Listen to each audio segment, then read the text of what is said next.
Capital P progress. Evolution of society that results in a better quality of life for a specific group, racial, religious, gender, etc., or humans as a whole, technological advancements, or a better understanding of how the universe functions. It is the foundation of humanity, the reason that life today is different than life 1,000 years ago. The Philosophes were Enlightenment-era intellectuals whose ideas often differed from the general consensus of society. They paved the way for changes in the way people thought through their theories, writings, and ideas. Many of the ideas presented by the Philosophes could be considered capital P progress, such as heliocentrism, free will, complete religious toleration and equality, and new scientific theories, as they led to positive societal evolution. Some ideas did align with the values of capital P progress, but were never widely accepted enough to actually cause said progress, such as the idea of a responsible despotic ruler who put the needs of the state first. And some of the Philosophes' ideas, such as Rousseau's depiction of the role of women in society and Joseph II's attempt at religious toleration, were the opposite of capital P progress because they encouraged members of society to continue believing falsehoods that negatively affected specific groups of people. René Descartes. According to his work, The Principles of Philosophy, Descartes believed that people possess a free will. This idea challenged earlier notions that a god determines people's thoughts and actions, or that people were fated to do certain things and feel certain ways. While he still did believe there was a god and that people were created by that god, this theory of free will gave more weight to people's actions and meant that they decided things for themselves. An all-powerful being did not control their actions or decisions. The theory of free will was capital P progress because Europeans began to take more control of their lives, relying less on religion to dictate their actions. With this belief in free will came the assertion that not everything one is told should be taken as true, and that doubt should be considered a tool to determine what is truthful. Descartes theorized that everything could be doubted except the existence of the doubter, stating in the Principles of Philosophy that, "I think, therefore I am," meaning that in order to have the ability to create thoughts, one must exist. Another idea promoting capital P progress, Descartes' proof of existence formed a basic foundation of philosophy. Nicholas Copernicus. Before the Enlightenment, due to religious teachings by the Catholic Church based upon false theories formed by ancient Greek philosophers such as Aristotle, Europeans believed that the Earth was the center of the universe and that the sun revolved around it. Copernicus was an astronomer and mathematician whose scientific theories opposed this archaic belief, stating in 1543 in his work On the Revolutions of Heavenly Bodies that those who argued for this geocentric theory were badly distorting some passages of Scripture to their purpose. He formed the theory of heliocentrism, or the Earth and other planets orbiting around the sun, rather than the Earth being the center of everything. This new theory was capital P progress because it more accurately represented how the universe functions and offered a foundation for the scientific revolution and the scientific advancement of society.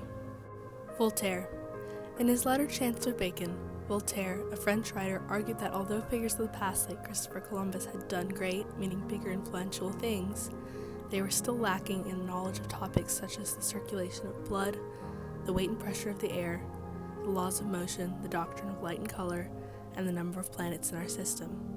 This lack of knowledge can be attributed to the fact that the events that occurred in the time of people like Columbus took place before many major events in which capital P progress was made, such as the scientific revolution and the Enlightenment.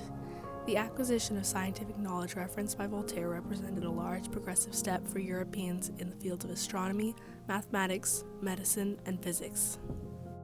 Immanuel Kant. Many of the ideas of the Philosophes took hold only after a long period of time. These ideas still encouraged capital P progress, as they did eventually influence society, but this influence took time to establish a foothold and work its way into the minds of the people.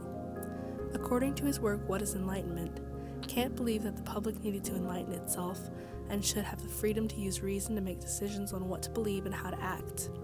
Like Descartes, he asserted that people had free will and should stop allowing themselves to be blindly led like animals.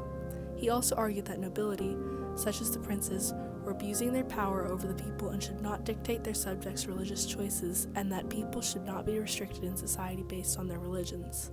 The freedom of religion Kant promoted was a step in the right direction for capital P progress, when it finally happened. Unfortunately, absolute monarchs in Europe still wanted to dictate the religions of their subjects, and due to those monarchs' opposition to the new, non-Catholic religions spawned by the Protestant Reformation, warfare broke out between nations and religious toleration was nowhere in sight for many years. The 30 Years' War is a prime example of this. When true religious toleration was finally achieved across Europe, capital P progress had been made. Denis Diderot. Prior to the Enlightenment, much of Europe was ruled by absolute monarchs. These despotic rulers, such as the Sun King Louis XIV, held all the power of government in their respective countries. Diderot was vehemently opposed to despotic rule, calling despots idiotic in his work Le Lettre. He believed them to be tyrants, and he was justified in this belief, as many of these monarchs were neglecting their states and subjects in favor of personal pleasure. It took a while, but capital P progress was achieved through events that brought absolute monarchies closer to an end, such as when Louis XVI was dethroned and executed as a result of the French Revolution, bringing about an end to French absolutist rulers. With the end of despotism, European society would become less focused on the good of the kings and more on the good of the countries and the people. Baron de Montesquieu. Montesquieu too advocated against absolute monarchies, stating in the spirit of the laws that when the legislative and executive powers are united in the same person, there can be no liberty. He argued in favor of republics, as they involve the separation of the powers of the branches of government, with a single ruler in charge of the executive branch and a group in charge of the legislative branch. He believed that this would help protect the political liberty of subjects and form a society based on the feeling of safety rather than fear. Building nations founded in political liberty gave the people a bigger say in government, and is an example of capital P progress that led to the governments of today. This progress meant that the lower classes could better participate in society, thus helping to reduce class disparity between the poor and the nobility. Frederick the Great. Some ideas did align with the idea of capital P progress, but were not able to be successfully implemented throughout Europe, so progress did not really occur. Frederick the Great was the despotic ruler of Prussia from 1740 to 1786. As stated in his essay on the forms of government, he believed that a ruler was not fit to rule if he wasted the tax money of his subjects on luxury, pomp, and debauchery. This was very unlike the beliefs of many other European absolute monarchs who used their positions of power for personal gain rather than to strengthen the state. Frederick the Great's belief that a monarch should put the state and his subjects first would have been capital P progressive if it had taken hold, but the vast majority of absolute monarchs did not share his beliefs, so while progressive in theory, not much capital P progress occurred as a result of Frederick the Great's views. Jean-Jacques Rousseau. Not all of the ideas of philosophes were entirely capital P progressive. Proof of this is Rousseau. While he admits that men and women are not physically different except for sex, and that they have the same needs, he in his work Emile expresses his belief that men and women should not be educated in the same way because they have different societal roles. He believed that woman is specially made to please man, and that women should be passive and weak while men were powerful and strong. Rousseau even took this belief as far to suggest that women should early learn to submit to injustice and to suffer the wrongs inflicted on her by her husband without complaint, meaning that he felt women should allow men to control them and subject them to domestic violence. This belief was the opposite of capital P progress for women and supported antiquated gender roles in society that restricted women from doing anything besides being housewives and mothers. Due to beliefs such as this, women in Europe would not achieve suffrage until the 20th century. Joseph II. Unlike Immanuel Kant, Joseph II, the despotic ruler of Austria's ideas about religious toleration were far from capital P progress. According to his proclamation of religious toleration, Joseph II was of the opinion that toleration meant that Jewish people had to abandon their own language and practices unless they were actively performing religious service.